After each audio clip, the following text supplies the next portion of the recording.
Why would a retired spook with a porch swing end up staring down a sledgehammer-wielding contractor on his own front steps? Picture this. I'm sitting there, coffee in hand, the morning sun warming my creaky knees, when a flatbed truck roars up, hauling a backhoe like it's about to declare war on my azaleas. That's me, Jack Harper, and yeah, that's my Secret Service detail stepping out of a black SUV, looking like they just walked off a Hollywood set. You're probably wondering how a guy like me 30 years dodging bullets and senators ended up in a showdown with a suburban dictator over a porch railing. Buckle up, because this is the story of how I took down an HOA empire from my own front yard. It all started when I moved into Maple Grove Estates, chasing a quiet life after decades of sleeping with one eye open. The house was nothing fancy, solid brick, wraparound porch, a swing that groaned like it knew my secrets. My realtor called it a character lot, which I later learned meant the HOA would hate it. I'd survived 3 overseas postings, a car bomb, and a congressional hearing that nearly turned my hair white, so I figured I could handle a few nosy retirees with clipboards. Big mistake. The first shot came in a fancy envelope, like it was inviting me to a gala. The Maple Grove Aesthetic Counselor's snooty name for the HOA hot issues with my porch railing. Apparently, its carved posts and natural wood finish were silly discordant. I read it twice, thinking they'd mailed it to the wrong guy. The railing? The thing keeping folks from face-planting into my flower beds? They wanted a demolition plan, in 14 days or I'd face further action. I laughed, pinned it to the fridge with a magnet shaped like a grenade, and poured myself a whiskey. Demolition? The only thing getting demolished was my patience. Enter Linda Grayson, HOA president and self-proclaimed queen of community harmony. She was the kind of woman who'd call herself direct but kind, right before ruining your week. Picture pearl earrings, pressed slacks, and a face like she just bit into sour coleslaw. 2 days later, she marched up my walkway for a routine compliance check, clipboard in hand, flanked by 2 board members who looked like they'd rather be golfing. "Mr. Harper," she said, not looking up, "your railing's a soul outlier." I blinked. "Outlier? Ma'am, this railing's older than your mortgage. What's it offending?" She shoved a brochure at me, full of cookie-cutter beige houses. "Uniformity protects property values," she droned. "Your railing's causing discord." I leaned back on my swing, trying not to laugh. "So, my porch is too cheerful?" One of her minions snorted, but Linda didn't blink. "Remove it by month's end, or face escalating fines." The fines started small: do law 154. Structural disharmony. I ignored them. Then do law 304. Aesthetic resistance. By week 3, they hit do law 450, citing willful violation of the porch alignment directive, which sounded like something from a sci-fi dictatorship. I called their hotline, demanding someone with a shred of sense. Guess who picked up? Linda. "We take unity seriously, Mr. Harper," she cooed. "If we let one railing slide, what's next? Neon shutters? A gnome infestation?" I asked if she considered therapy for her bird bath phobia. She hung up. That's when I got serious.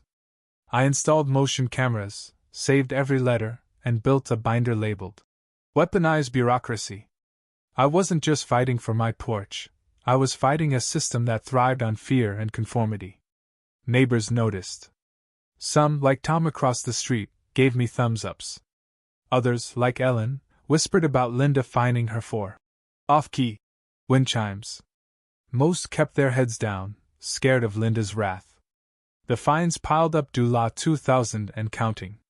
Linda got creative, citing baluster asymmetry and soil sabotage, as if my porch was plotting a coup. I sent back a note. "This is my hill." I framed a copy and hung it by the door. Then came the red tag, stapled to my railing like a scarlet letter. "Final notice, structure to be removed under emergency authority." Emergency? I poured fresh coffee and sat on my swing, watching the sunrise. Linda didn't know who she was messing with. I'd played chess with warlords. I could outlast a clipboard tyrant. Things escalated like a brush fire. Linda upgraded to surveillance, a drone buzzing over my roof, its red light blinking like a sniper's scope. It hovered by my wind chimes, a gift from my late wife, and even tailed me to my bedroom window. The next HOA notice fined me $75 for auditory disturbances, over 45 decibels. I recorded the chimes 26 decibels, softer than a librarian's shush, and sent it to Linda. She didn't care. Next, she fined me for trip hazards, my potted basil, and an aggressive, plastic owl I'd had for years. Then I checked my cameras. At 2 a.m., 3 HOA goons crept onto my porch, measuring railings and snapping photos like they were on a covert op. One even wiped his shoes before VYing, as if my grass would ruin his SUV. I sent the footage to the city and the local news, though they'd rather cover bake sales. Linda retaliated with an emergency ordinance barring me from my porch for safety risks. The city guy sighed. They can't EVYC to you, but they can bury you in fines. Get a lawyer or move. Move? I laughed till I coughed. I'd outweighted cartels. Linda was just a speed bump. Then came the security guards, 2 guys in fake cop polos, demanding I vacate the non-compliant structure. I sipped my coffee while they filmed me with their phones. You licensed? I asked. They mumbled about being contractors. I called my lawyer Mark, who said, They're bluffing, but they'll drown you in paperwork. Let them try. Do not enter sign appeared in my yard, like a crime scene marker. I tossed it into the azaleas. Linda doubled the fines to $200 a day. I stopped counting at $5,000. I invited neighbors over, Tom with his folding chair, Ellen with iced tea. We sat on the porch, defiant. One night, the drone returned, hovering like a ghost. I flipped it off with my flashlight. Linda wanted a war? She'd get one. The final straw came on a quiet Tuesday. A flatbed rolled up with a backhoe, followed by a van marked Maple Grove Contractors.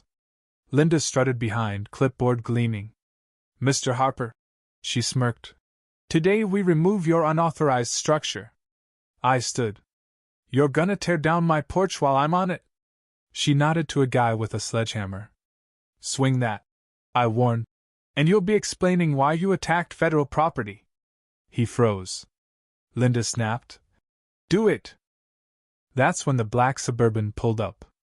2 agents stepped out, suits crisp, shades on. Ma'am, one said to Linda, you're interfering with a protected federal perimeter. This porch is flagged under a national security clause. Linda's jaw dropped. This is an HOA matter. The agent flashed a federal seal. Not anymore. This porch is part of a 2004 surveillance grid for emergency data routing. Further action is federal obstruction. The workers bolted. Linda sputtered. Who is he? I grinned. You picked the wrong tree to bark up. She didn't quit. She reported my mailbox for suspicious activity and spread rumors I was spying on kids. My power flicker blamed on a non-existent tree. My trash wasn't picked up wrong bag color, they said. I activated the porch's dormant mode, motion sensors, laser tripwires, all legal, all federal. I filed complaints citing interference with protected infrastructure. The city inspector retired overnight. Linda held a community safety rally while VYing at my house like I was a super VY lane. Someone spray-painted spy on my garage. I caught the kid on camera and HOA intern. I made 3 calls, to Mark, to an inspector general contact, and to financial crimes. Within days, we launched a forensic audit on the HOA. Linda had been running it like a cart VYSH dinners, a lake house lease, fines funneled to her bank via shell companies. We found $60,000 in consulting, fees to her cousin and a fake security firm run by her nephew. Every fine, from wind chimes to mailboxes, was a scam. It was wire fraud, plain and simple. Mark filed a federal suit, citing disability discrimination. Me Porch was where I did my vet-subsidized recovery exercises. Linda got served mid-meeting, her face paling as DOJ agents walked in. This board is under investigation for fraud, discrimination, and unlawful surveillance, they said. Karen tried to pin it on me, screaming about my spy gear. I stood. Tell them about your fake fines, Linda. Or the drone. Or the money you stole. She whispered. You set me up. I shook my head. You fell. The HOA was dissolved. Assets frozen, fines refunded. I rebuilt the porch cedar railings, a sturdier swing, and a brass plaque. This porch stood. Maple Grove, July 2023. The front line. Now I sit there every morning, coffee in hand, no drones, no fines. Neighbors tip their hats. Thanks for standing up, they say. And I nod. Because a porch isn't just for sitting. It's for standing your ground.